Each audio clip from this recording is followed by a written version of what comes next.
Hello again everyone from Tokyo, Japan, and welcome back to Japan Vintage Camera. It's early evening here at Aoyama Park next to Tokyo National Art Center. A very comfortable evening, nice and warm out, but not too warm and not so humid. Summer is finally trying to work its way into Tokyo after 3 weeks of rain and cool weather. This is now our third day where we haven't had rain all day, which is quite nice. It's nice to be able to come out, though unfortunately this is the first chance I've had to get outdoors today. Tomorrow we're leaving on our 1-week trip to Hokkaido, so today I had a lot of things I had to do to prepare.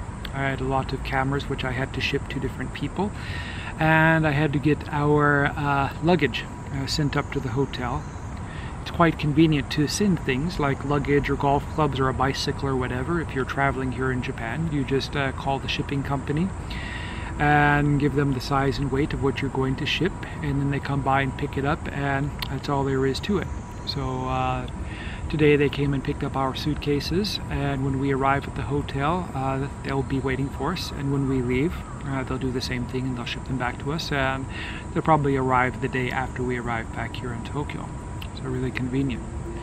Really looking forward to getting out of Tokyo. It's pretty nice here in the park, quiet as far as things go, but you still have all the background noise of the city around here. You can't really escape it anywhere in Tokyo, no matter how green or nice you think it is.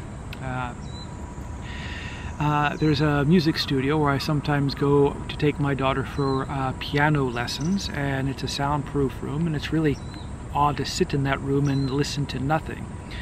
It's kind of like traveling out to the desert in America where it's so quiet, and with all the noise I am I guess exposed to around here, I think it's actually a little bit uncomfortable for me to be in too quiet of a place.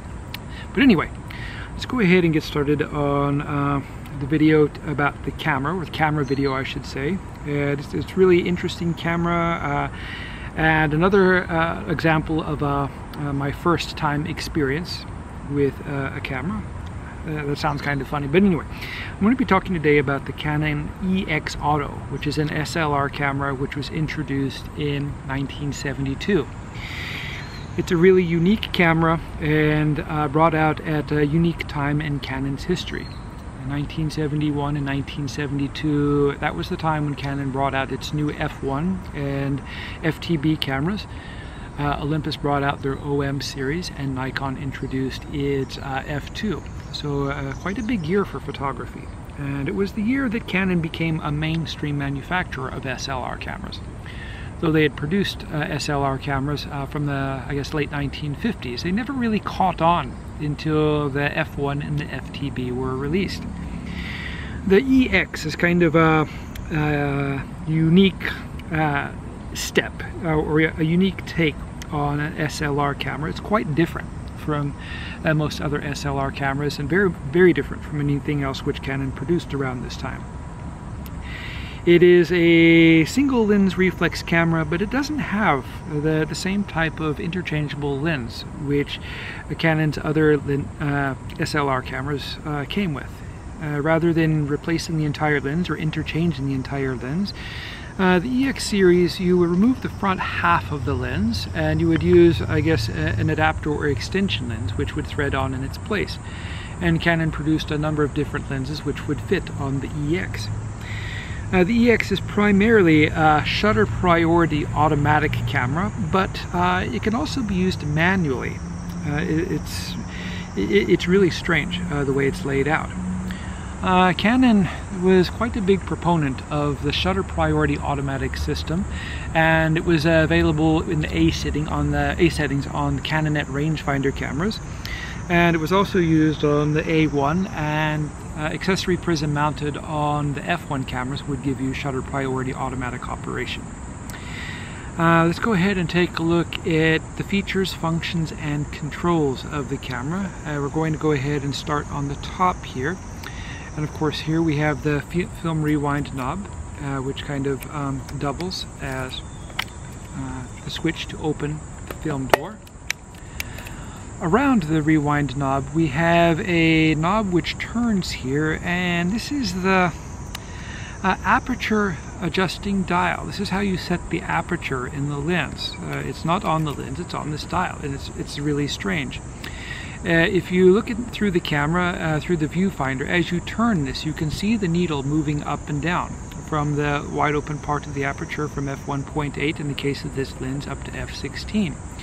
So you can manually control the aperture using this dial, and this allows you, I guess, to get more exposure compensation or less exposure compensation when the camera selects or recommends an aperture. When you're shooting it, you can open up the lens a little bit or stop it down a little bit. So a really interesting feature. Next to that ring we have the shoe for mounting the flash, and this is a hot shoe which has automatic flash operation if you're using one of the old Canon automatic flashes like the Canon Light D or whatever. That flash worked on the later Canon cameras. It also works on the EX. Moving over, we have the shutter speed ring with orange 60, which indicates the flash sync speed for this particular camera. If you're using the Canon flash, you should set the shutter speed to a 60. On this side of the dial we have the film speed range, and you can adjust it by lifting up on the dial and turning it one way or another until the film speed lines up with the guide, I guess, dot in the middle. And it shows you quite a range of film speeds here, which allows you to easily, I guess, compensate for exposure. You can move the film speed up or down one stop to get one or less stop of exposure compensation when you're shooting. Next to that we have the shutter release button, which accepts a standard cable release. And here we have a winding lever and shutter charging lever, which is very similar to the old Canon rangefinder cameras, like the Canon 7 and the Canon P. Moving to the back of the camera, it's very simple back here, no buttons, levers, or anything. We just have a viewfinder window, which is dovetailed on the sides to accept Canon diopters. There was no diopter dial adjustment on this, but Canon did market diopters from +5 to -5, so you can hunt these up. You can find them on eBay and from other sources from time to time, and this allows you to use the camera without wearing eyeglasses. It makes it a little easier to see the viewfinder. On the bottom of the camera, of course, we have a battery cap here, and the battery chamber is designed to fit the MR9 Mercury battery, but you can use a PX625 alkaline battery, you can use a wine cell battery, or you can use an adapter, which allows you to use an LR44 battery. We have a standard 1/4-inch tripod socket, which is located right in the middle, which makes it a little easier for balancing and lining up the tripod. And here we have the reset button, which releases the film winding mechanism, so you can rewind the film. On the front of the camera we have a self-timer lever here, and it looks pretty much identical to the lever which we find on the Canon 7 and Canon P rangefinder cameras. And underneath here we have the QL emblem, and the QL stands for quick release. So like the FTB and later Canon nets, or I guess a large variety of the Canon nets, this camera featured Canon's quick loading system for loading film, which is quite a good feature. Loading film in cameras can sometimes be a little bit difficult.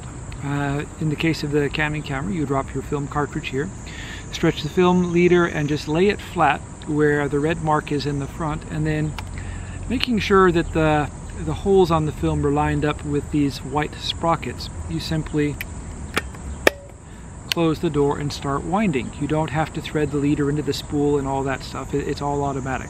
So very fast and very convenient. On the front here we have a PC sync socket, which allows you to attach a flash cable for an older flash gun or a remote flash. And of course here we have the lens itself. In this case it's fitted with the standard 50mm f1.8 lens. As I said, the lens on these cameras was not fully removable. You would have to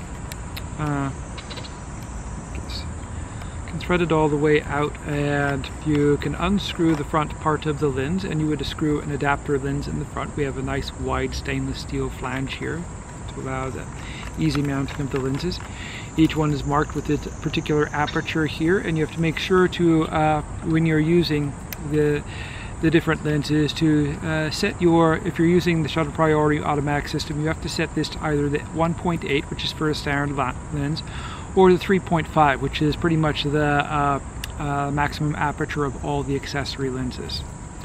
And then you screw the lens back in and